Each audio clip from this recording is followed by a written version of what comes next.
Hi అండి. ఈరోజు మనం మటన్ కర్రీ ఎంతో జ్యూసీగా స్పైసీగా మన ఇంట్లో వాళ్ళందరికీ నచ్చే విధంగా సింపుల్గా ఎలా చేసుకోవాలో చూపిస్తాను. ఫస్ట్ మటన్ శుభ్రం చేసుకోండి. నేను ఇక్కడ 1/2 kg మటన్ తీసుకున్నానండి. శుభ్రం చేసుకుని పక్కన పెట్టుకున్నాను. ఇప్పుడు స్టవ్ వెలిగించి కుక్కర్ పెట్టుకోండి. దానిలో కర్రీకి సరిపడా ఆయిల్ వేసుకుని సన్నగా తరిగి పెట్టుకున్న 1 కప్పు ఉల్లిపాయ ముక్కలు, పచ్చిమిరపకాయ ముక్కలు వేసేయండి. మంటని మీడియం ఫ్లేమ్లో ఉంచి ఉల్లిపాయ ముక్కలు కదుపుతూ ఉండండి.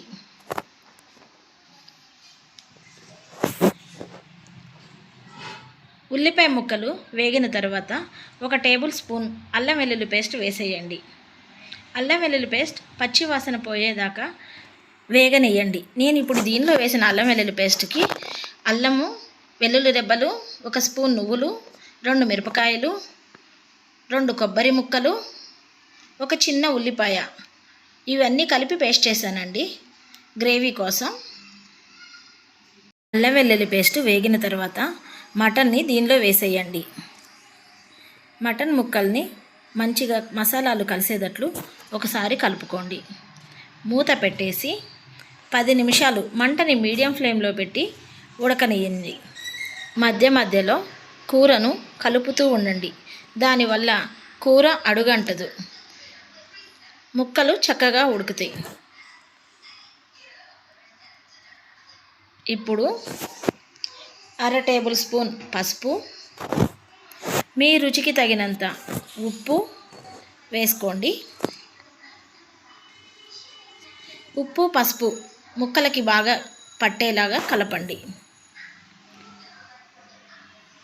కలిపిన తర్వాత మూత పెట్టేసి ఉడకనియండి.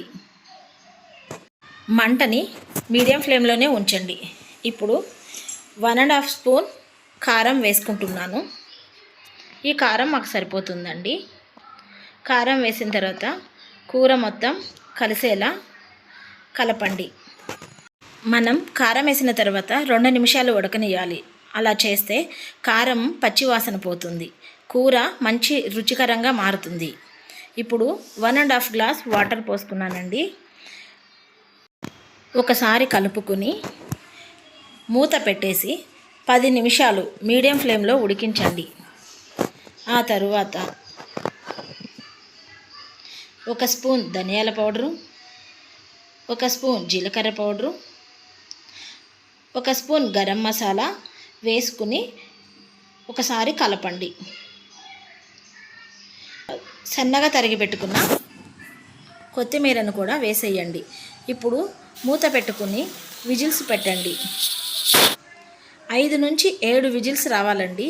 అప్పుడే మటన్ మంచిగా కుక్ అవుతుంది. అంతేనండి, మటన్ గ్రేవీ కర్రీ తయారైనట్టే. ఇలా ఒకసారి మీ ఇంట్లో చేసి పెట్టండి. మీ ఇంట్లో వారు మిమ్మల్ని మళ్ళీ చేయమని అడుగుతారు. ఈ వీడియో కనుక మీకు నచ్చితే లైక్ చేయండి, షేర్ చేయండి, సబ్స్క్రైబ్ చేసుకోండి, మన ఛానల్ని ఫాలో అవ్వండి. థ్యాంక్స్.